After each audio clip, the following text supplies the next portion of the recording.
To December, it has been by His goodness and mercy. Lift your voice and say, Father, I am grateful to you. Blessed be your name for all that you have done since January. Thank you, Jesus, for the blessings of life, protection. Thank you for favors, open doors. Thank you for liftings, advancement on all sides. Father, blessed be your holy name. Father, we celebrate you this morning. In the name of Jesus Christ, we have given thanks. Heavenly Father, we thank you this morning. We are at your feet again this morning to receive your word. Let your word come powerfully to bless everyone, to release your blessings upon us. Empower us with your word, and let there be a divine encounter. Thank you, Father, in Jesus' precious name. Please put your hands together for Jesus and be seated in God's presence. What a joy and privilege we have this morning to be in His presence. I want to appreciate God deeply this morning for this great privilege to bring us the word this morning. And also want to appreciate God's servant and Father for this undeserved privilege. May the name of the Lord be glorified in the name of Jesus Christ. Our teaching this morning is titled, Godliness, Covenant Gateway to Greatness. Godliness, Covenant Gateway to Greatness. Part 1. I like us to understand that by redemption, greatness is our heritage. From the foundations of the earth, God ordained us to be great in life. We are created great beings. We are created to be on top. We are created to take charge. We are created to manifest greatness. So anything short of greatness is not of God. Something is wrong. So by divine election, you are created to be great in life. In anything you do, you are supposed to be great. That's why very clearly in the book of Psalms chapter 1 verse 3, he said, whatsoever he doeth, he shall prosper. That is, whatsoever he doeth, he shall be great. Whatsoever he doeth, he shall be great. Whether he is working, he shall be great. As a businessman, he shall be great. So greatness is in our genes. Greatness is in our bloodline. And if you are not following after your bloodline, your paternity may be questioned. Greatness is in your bloodline. You are ordained a great man and a great woman. But we need to understand that there is way to manifest greatness. Because why? Ownership does not equal to manifestation. That you own a thing does not mean you can manifest it. You must know how to manifest it. There are a lot of people who own cars and can't drive cars. That's why they employ drivers. So godliness is in your gene, but you must know how to. Greatness is in your gene, but you must know how to manifest it. And the way to manifest greatness is on the platform of godliness. The platform of godliness. It is your responsibility to manifest the greatness that lies within you. And that you can do on the platform of godliness. Because why? The fear of God is the highway to greatness. We'll see the case study of Job. In Job chapter 1, very clearly was written concerning him, verse 1. There was a man in the land of Uz whose name was Job. And that man was perfect and upright, and one that feared God and eschewed evil. And there were born unto him 7 sons and 3 daughters. His substance also was 7,000 sheep, and 3,000 camels, and 500 yoke of oxen, and 500 she asses, and a very great household, so that this man was the greatest. That's the testimony. This man was the greatest of all the men of the East, because of his godliness. Don't forget, in the earlier verse it says he feared the Lord. He forbade evil. And if you read verse 3, you see that the Bible recorded that he had 3,000 camels. That is like owning 3,000 cars these days. Because camels in his day was also a means of transportation. So owning 3,000 camels equals owning 3,000 cars. Imagine you having 3,000 cars. That's a village you have already. Because there will not be parking space. You can possess the whole of your village. But he didn't get to that except without being godly. So godliness is the gateway to greatness. It is the great way to greatness. Godliness is the nature of God that we assume at redemption and maintain by a covenant walk with God. A continuous covenant walk with God. You are not born holy, but the day you receive Christ, the nature of holiness comes upon you. So by redemption, you receive the nature of God, which is godliness, because God's nature is a holy nature. So you receive godliness and redemption, but you can only maintain it by a continuous covenant walk with God. That's why somebody can be born again yesterday and today is not, because you need to continue. You need to maintain the walk. Godliness is thinking like God. Godliness is talking like God. Godliness is behaving like God. Godliness is acting like God.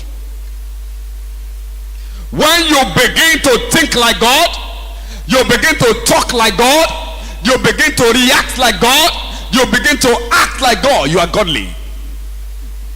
It is the character of God that is made manifest in us when we receive Jesus as our Lord and Savior. So therefore, godliness is the character of God that we must exhibit.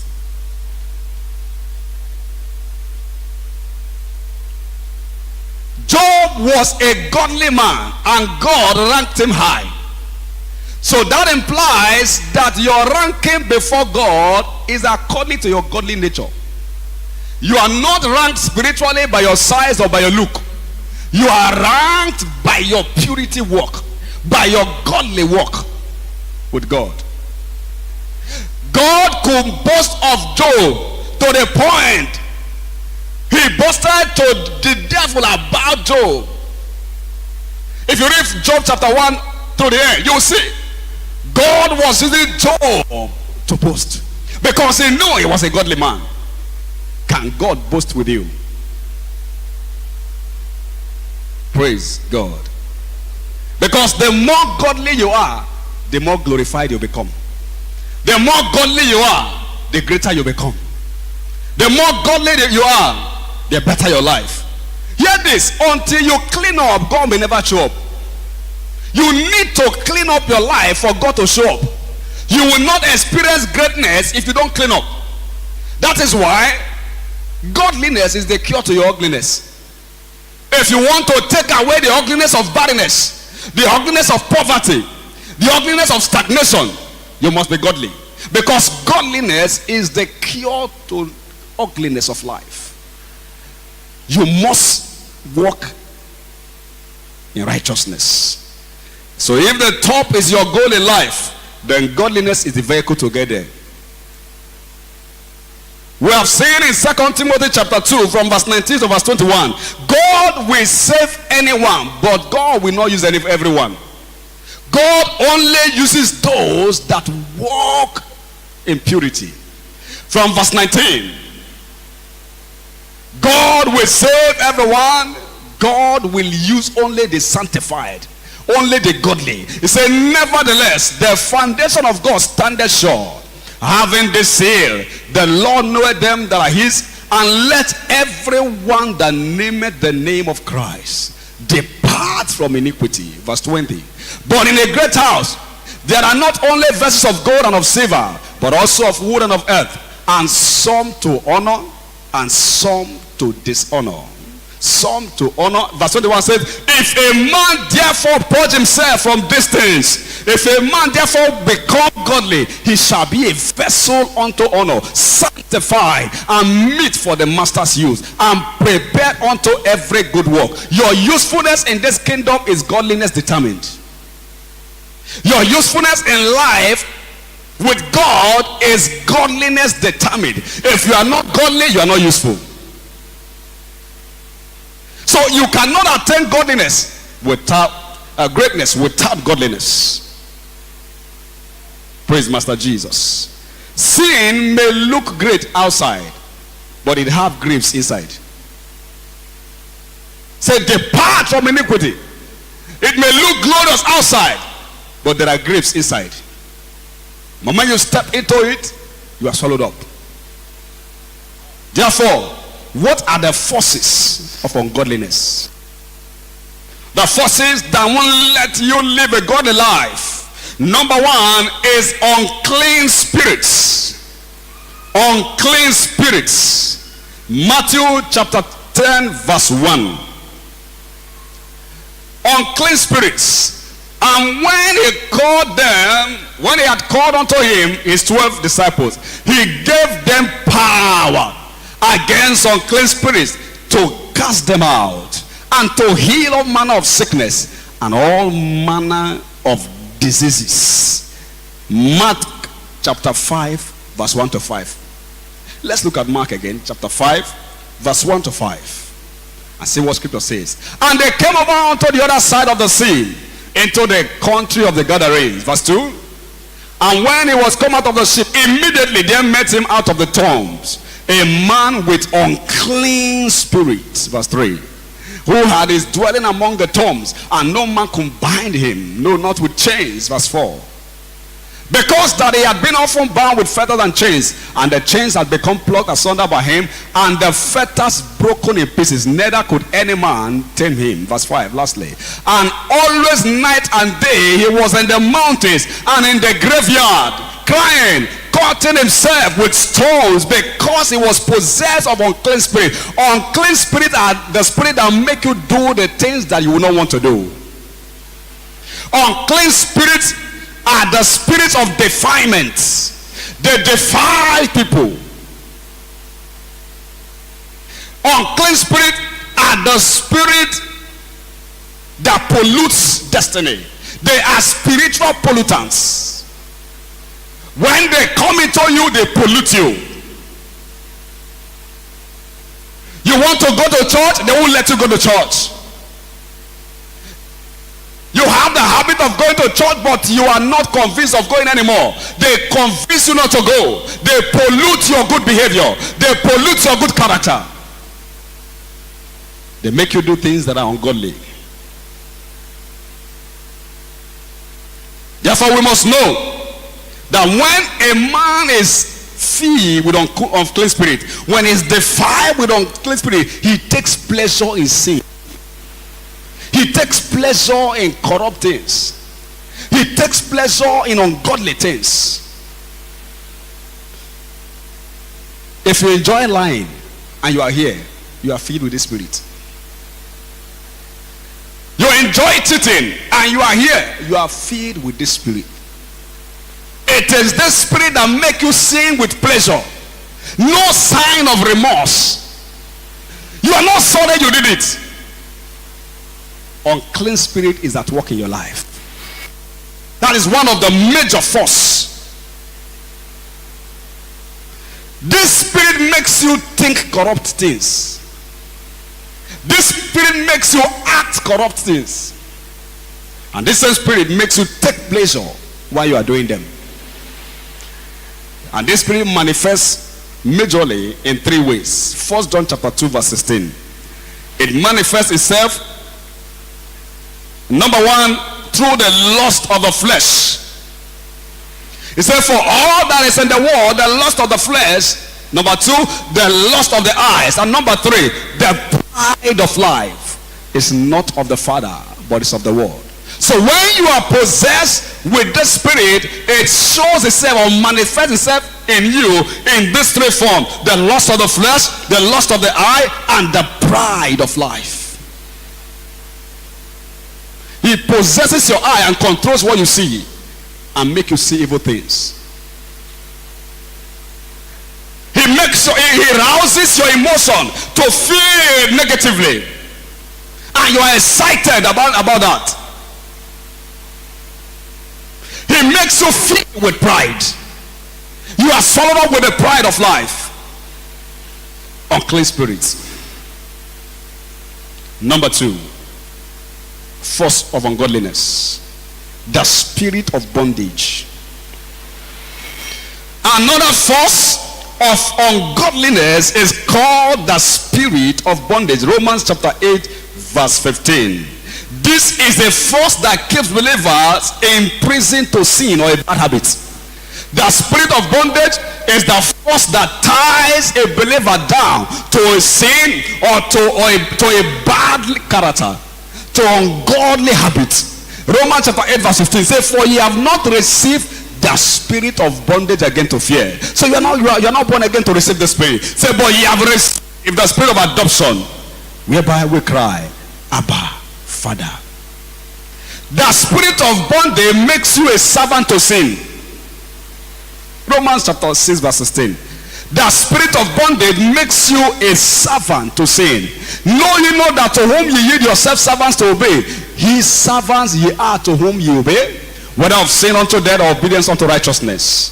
And verse 19, so you become servant to sin when you commit to sin. I speak after the manner of man because of the infirmity of the flesh. For as ye yielded your members servants to uncleanness and to iniquity and unto iniquity, even so now ye yield your members servants to righteousness and to holiness. So whoever you submit to, you become servant to. The spirit of bondage makes you a slave to bad habits. It makes you a slave to bad habits. It makes you a slave to pornography. It makes you a slave to lying. Whatever bad habit you struggle to come out from, that you can't easily walk out on. You have tried and you have tried again and again. You can't come out. The spirit of bondage is at work in your life, and you need to walk out of it. But thank God you have the Holy Spirit. The Holy Spirit is the answer to them all. Because if there's an evil spirit, there's an Holy Spirit. The Holy Spirit is stronger and bigger than the evil spirit, stronger in might. And when you are filled with the Holy Spirit, you can walk out the evil of any evil spirits. So if these two spirits are at work in your life, check the measure of the Holy Ghost in you. Check if you are filled at all. Praise Master Jesus. But in this service, as you encounter the word and this communion, this spirit will be dealt with in the name of Jesus. Therefore, how do we overcome ungodliness? How to overcome ungodliness? Number one, engage in continuous fellowship. Hebrews chapter 10 verse 25. Engage in continuous fellowship. Hebrews chapter 10 verse 25. Not forsaking the assembly or the fellowship of ourselves together, as the manner of some is, but exhorting one another, and so much the more as ye see the day approaching. The more churchly you become, the better for you. Because there are things you will never hear at home, on the road, except in church.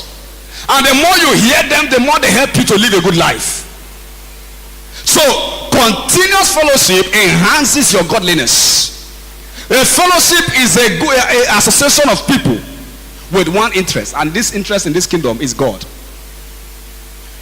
You must always be associated with people of godliness. If you want to remain godly, associate with godly people, because your company determines your accomplishment, because you are company limited. Man is company limited. The things that can be pointed to you can be pointed to your friends. So if you are in the camp of the godly, it is easy to walk in godliness. That's why nobody can tell you, invite you to a nightclub, because there is none of your friend that goes to a nightclub. So if 90% of your friend goes to a nightclub, you will go to a nightclub very soon. Because why? Their discussions will always be about it. Their invitations will point you to that. Even when they want to do birthday, because of you, they will carry it to nightclub. So since you cannot avoid a birthday, you come to nightclub to do the night birthday. Wrong association, wrong fellowship. So your godliness is reduced when you are not in the right fellowship. It is destroyed in the wrong fellowship. So beginning from today, choose the right fellowship. Because why? Your association is what shapes and defines your limit. It shapes your life. It defines your limit. And that's why you must be careful about that. Number 2, how to overcome ungodliness. Mortify the deeds of the flesh by the Spirit of God. Mortify the deeds of the flesh by the Spirit of God. When you are filled with the Holy Spirit, you can easily deal with ungodly character. The Holy Spirit is the cure to all ungodly character, because he fills the vacuum that the evil spirit should have filled, and therefore it's easy to work out on them. Colossians chapter 3 verse 5 to 7. So it is your duty to deal with it. Colossians chapter 3 and verse 5. You must wake up to responsibility. You must stand and say no to sin. Mortify therefore your member which are upon the earth. You begin to list them: fornication, uncleanness, inordinate affection, evil concupiscence, covetousness, which is idolatry. Verse 6. For which things sake the wrath of God cometh on the children of disobedience. So you incur the wrath through all those things, in the which ye also walked sometime when ye lived in them. You must mortify them. You must deal with the sins. Kill it. Because the sin you don't kill will kill you very soon. Kill it. Praise God. Number 3, flee from all appearances of evil. Flee from all appearances of evil. One major way to live a godly life is to run from sin. 1 Corinthians chapter 6 verse 18. You must run away from sin. Don't pamper sin. Don't negotiate sin. Flee. He said flee fornication. Every sin that a man doeth is without the body, but he that committed fornication sinned against his own body. You cannot be negotiating with sin, because it is easy to be corrupted. So what to do? Avoid it completely in order not to be initiated into it. Flee from it. In the book of Genesis chapter 39, you read from verse 7 to 9. Joseph was invited for fornication by the master, and it came to pass after this thing that his master's wife cast his eye upon Joseph, and she said, lie with me. Verse 8. But he refused and said to his master's wife, my master what is with me in the house, and he had committed all that he had to my hand. Verse 9. There is none greater in this house than I, neither had he kept back anything from me but thee. But thou. Say, because thou art his wife, how then can I do this great wickedness and sin against God? Joseph ran away. Joseph flee. The more you stand to negotiate sin, the higher the probability to commit sin. But when you run away from it, you have reduced the probability. So flee. Don't sit down and say, let me watch small. From watching small, you watch big.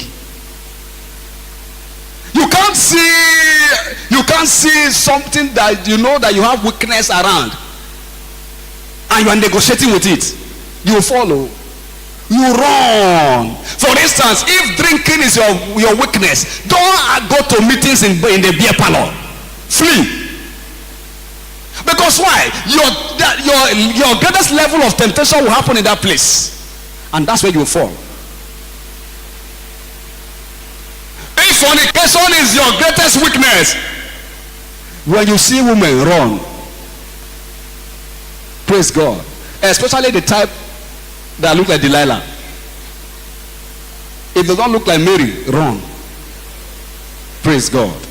Because the moment you start to negotiate, your problem begins.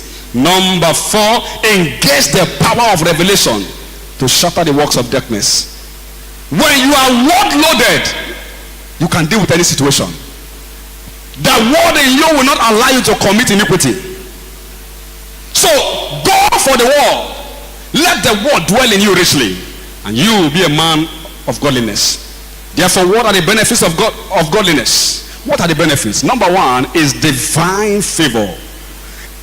In the account of Joseph in Genesis chapter 39, when you get to verse 21, because he was able to overcome, he flee from fornication. Look at, but the Lord was with Joseph and showed him mercy and gave him favor because of godliness. Don't forget in verse 7 and 9, he maintained a godly walk. And in verse 21, God showed him favor. So godliness is a secret to favor. If you want to enjoy favor, be a godly man. Number 2, divine health. The more godly you are, the healthier you become. The more godly you are, the healthier you become. The word of God is health. So as you keep coming to fellowship and be walking with God, you are becoming more healthy. Number 3 benefit is that it empowers us for exploits. It empowers us for exploits. The godly enjoys exploits. The more godly you are, the more you manifest signs and wonders. And for you will begin to manifest signs and wonders in the name of Jesus. Please be on your feet this morning and say, Lord, grace to mortify the deeds of the flesh. Grace to mortify flesh. To mortify ungodliness, to deal with it. I receive it now via this communion and the word I received this morning. Lord, I deal with every spirit of uncleanness, with every spirit of bondage. I command them out in the name of Jesus. The grace to continue to maintain a godly walk, I receive it from you this morning. In Jesus' precious name we pray. Your godliness begins with salvation. All heads bow, all eyes closed. You can never be godly if you're not born again. If you were once born again and you're backsliding, your godliness has been corrupted. So you can never be godly if you're born again. You can never walk righteously if you're not born again. So in case you are here in this service, you are not born again, or you are once born again, you are backsliding. You were once going to church, now you go to club. You don't drink, now you are started drinking. You look for scripture to justify social drinking. You look for scripture to justify your evil deeds. You need to reconcile back to Jesus. Put your right hand on your chest now and say very shortly after me, Lord Jesus, have mercy on me. Forgive me my sins.